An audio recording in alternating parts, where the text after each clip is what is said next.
ఎలాంటి షరతులు లేకుండా ఆదివాసీ గిరిజనుల పోడు భూములకు పట్టాలు ఇవ్వాలని తుడుందెబ్బ జిల్లా అధ్యక్షులు గేడం గణేష్ అన్నారు.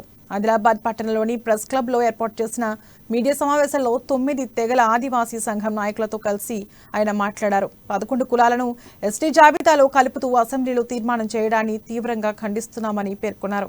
ఇది చట్ట విరుద్ధమని, రాజ్యాంగ విరుద్ధమని అన్నారు.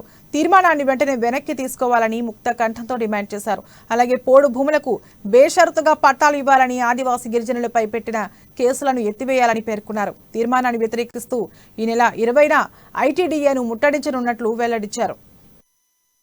11 కులాలను ఎస్టీ జాబితాలో కలుపుతూ తీర్మానం చేయడం ఇది చట్ట విరుద్ధము, రాజ్యాంగ విరుద్ధం. కాబట్టి దీన్ని మేము అందరం కూడా ఆదివాసీ 9 తెగల ప్రజా సంఘాలందరూ కూడా ముక్తఖండంతో ఖండిస్తూ ఏదైతే 11 కులాలను ఎస్టీ జాబితాలో కలుపుతూ తీర్మానం చేసినటువంటి అసెంబ్లీ తీర్మానాన్ని తెలంగాణ రాష్ట్ర ప్రభుత్వము వెంటనే వెనక్కి తీసుకోవాలని చెప్పేసి మేము అన్ని ప్రజా సంఘాల ఆధ్వర్యంలో డిమాండ్ చేస్తున్నాం.